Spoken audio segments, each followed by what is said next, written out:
Welcome back. In this new video, I'm going to be sharing a new story.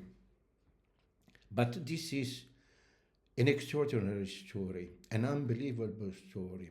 It's about a stray cat and a California classroom. This is the story I want to share with you. The stray cat and the California classroom. In 1952, a stray cat walked into a California classroom, sat down, and refused to leave. For the next 16 years, he never missed a day of school. It was an ordinary autumn morning at Elysian haɪt Elementary School in Los Angeles. Students sat at their desk. The teacher stood at the blackboard. Lessons proceed as usual. Then the door opened and a tabby cat walked in. No one had invited him. No one knew where he came from. He simply strolled into the room with the confidence of someone who belonged there, sat in the center of the classroom and began calmly grooming himself. The student stared. The teacher paused, and the cat, unbothered by the attention, continued his bet as if interrupted. A fourth grade class was the most natural thing in the world. He was thin, clearly hungry. His fur showed sign of street life. A stray who'd been fending for himself probably for some time. The teacher made the decision. The children could give him a little milk. The cat drank gratefully, then settled in to observe the rest of the lesson. He stayed to math, to reading, to recess discussion, and afternoon activity.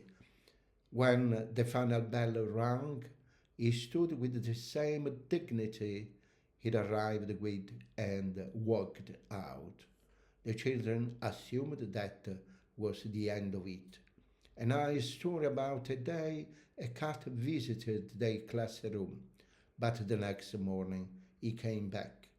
And the morning after that, and the day after that, it became clear this cat had chosen Elysian haɪt Elementary as his home. And since it first entered room 8, that was they called him room 8. Over the following weeks, room 8 established his routine. He arrived when school started. He wandered between classrooms, observing lessons with the calm authority of a school administrator. He napped in sub-beams. He accepted affection from students during recess. And when school ended, he left. He left off to wherever stray cats go when the children aren't watching. The students adored him. Competition arose over the most coveted privileges, being the one who feeds a roommate or the one who carefully moves the sleeping cat so he doesn't get stepped on. Roommate wasn't just tolerated, he was embraced. He became part of the school's identity. If you look to Elysian haɪt yearbooks from 1952 to 1968, you'll find him there, year after year. Roommate sits proudly in class photos, positioned in the place of honor at the center, surrounded by smiling children. He attended the school picture day as faithfully as any student. News of the scholarly cat spread beyond Los Angeles. Roommate began receiving fan mail, letters from children across the country who'd heard about the cat who went to school. He became a minor celebrity, featured in newspapers and magazines, proof that sometimes the best stories are the simplest ones a stray cat, and the school that loved him. Decades later, guitarist Leo Kottke could discover those old yearbook photos, hear room 8's story, and compose an instrumental piece in his honor, a gentle, wandering melody titled simply Room 8. But as the years passed, Room 8 aged. By 1963, he was getting into scrapes.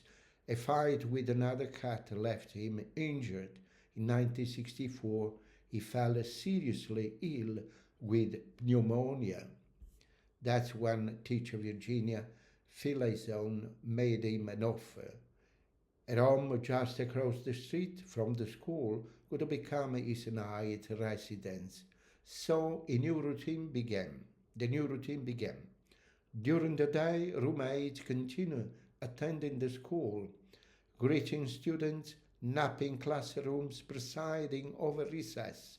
In the evening, he crossed the street to Mrs. ɪ'lɪz's house, where he had a warm bed, regular meals, and someone who loved him. For a few more precious years, this arrangement worked beautifully. Room 8 had the best of both worlds, the excitement and affection of school life, and the comfort and the care of a real home. But eventually, even Room 8's remarkable constitution began to fail. He grew weaker. Walking became difficult.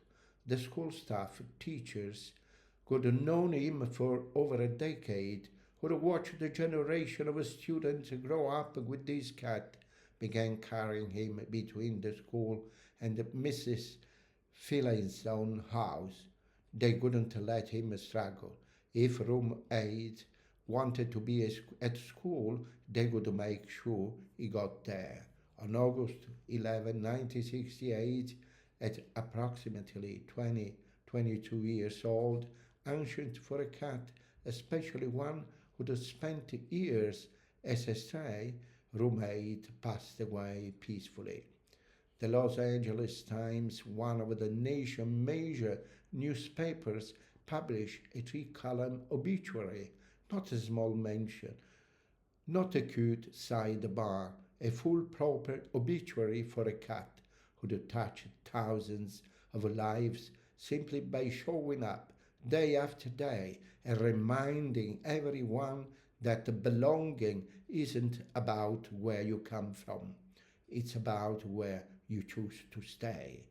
Room 8 was buried at Los Angeles Pet Memorial Park, honored as a remarkable soul he was. His story raises a question we rarely ask. What did Room 8 see in that school? He was a stray. He could have wandered anywhere into alleys, onto perches, into quieter, easier spaces, but he walked into a classroom full of children and decided, this is home.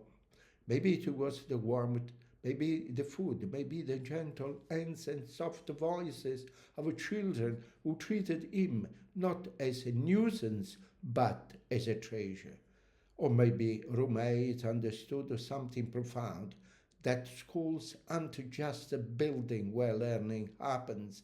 They are community, places where people gather, where kindness is practiced, where small acts of care, like feeding a stray cat, teach lessons no textbooks ever could. Room 8 didn't just attend the school for 16 years. He taught it. He taught to children about responsibility. Someone had to feed him, care for him, notice when he was hurt.